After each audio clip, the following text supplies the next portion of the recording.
Hai, selamat datang kembali di channel 1000 Wajah Dongeng Mozaik Kisah Dunia. Hari ini kita akan menyelami legenda klasik dari Jawa Timur. Sebuah kisah tentang cinta yang melampaui penampilan, kesetiaan yang teruji, dan takdir yang mempertemukan kembali dua hati yang terpisah.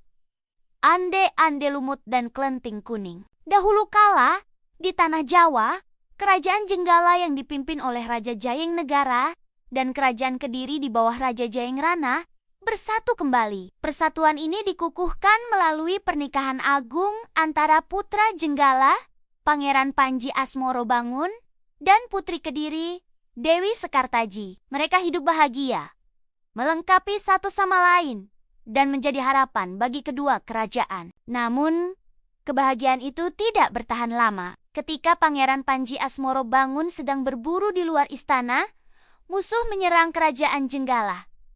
Istana Poraki-Poranda. Demi keselamatannya, Dewi Sekartaji terpaksa melarikan diri, jauh dari hiruk-pikuk pertempuran. Ketika Pangeran Panji kembali dan mendapati istananya hancur, serta istrinya hilang tanpa jejak, hatinya hancur. Meskipun ia berhasil memukul mundur musuh, kehilangan Sekartaji adalah pukulan terberat. Di tengah kekacauan, Dewi Sekartaji mengungsi ke sebuah desa. Untuk menjaga keselamatannya dan menghindari pengejaran, ia menyamar menjadi gadis desa biasa. Ia menemukan rumah Nyai Intan, seorang janda kaya yang memiliki 3 putri kandung, Klenting Abang, Klenting Ijo, dan Klenting Biru. Sekartaji diangkat sebagai anak angkat dan diberi nama baru, Klenting Kuning. Sayangnya, penyamaran ini membawa penderitaan. Klenting Kuning diperlakukan sangat buruk. Ia harus melakukan semua pekerjaan rumah tangga yang berat, mulai dari mencuci hingga memasak, sementara ketiga Klenting lainnya hidup mewah dan bersantai. Ia sering dibentak, dimaki, dan bahkan hanya diberi makan sekali sehari. Ia menahan semua itu dengan sabar, berharap suatu hari takdir akan mempertemukannya kembali dengan sang suami. Sementara Sekartaji menderita dalam penyamaran, Pangeran Panji Asmorobangun tak pernah berhenti mencari. Setelah pengawalnya hanya menemukan petunjuk samar tentang seorang gadis desa yang mirip dengan sang ratu, pangeran memutuskan untuk mengambil risiko besar. Menjamar. Pangeran meninggalkan istana dan menanggalkan jubah kebangsawanannya. Ia mengubah namanya menjadi Ande.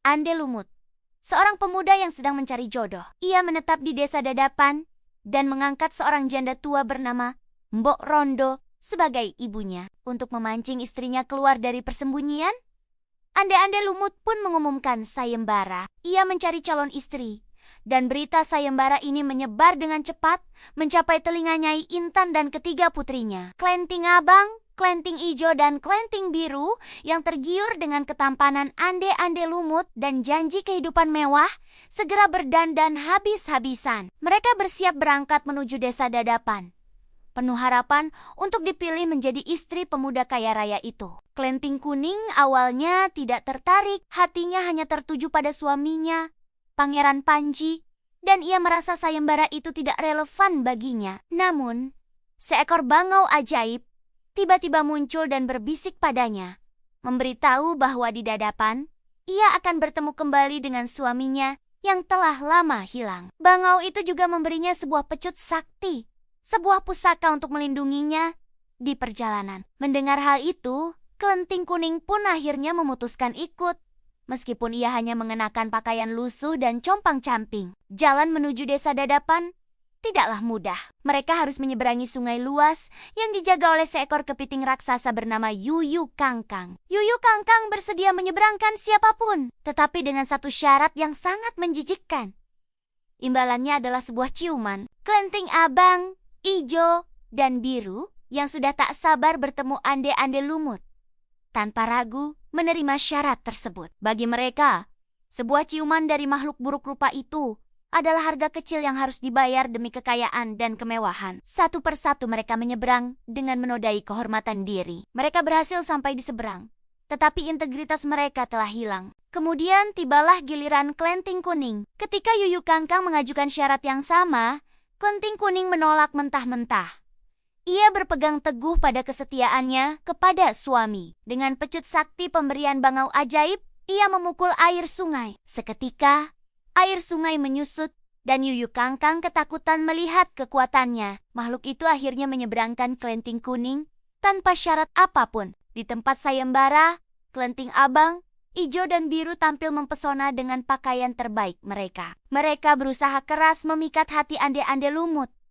Namun, Ande-Ande Lumut menolak mereka dengan tegas. Ia menjelaskan bahwa meskipun cantik, mereka telah ternoda oleh sisa Yuyu Kangkang karena telah menukar kesetiaan mereka dengan kemudahan. Ujian sesungguhnya bukanlah penampilan, melainkan hati. Akhirnya, kelenting kuning tiba. Berpenampilan kotor dan lusuh, Nyai Intan dan ketiga putrinya mencibirnya. Mereka merasa malu dan mencoba mengusirnya. Namun, Ande-Ande Lumut justru tersenyum dan memilih kelenting kuning. Sontak, semua orang protes. Bagaimana mungkin seorang pemuda tampan dan kaya memilih gadis kotor itu? Ande-Ande Lumut tersenyum, lalu menjelaskan bahwa hanya kelenting kuning yang lulus ujian moral di sungai.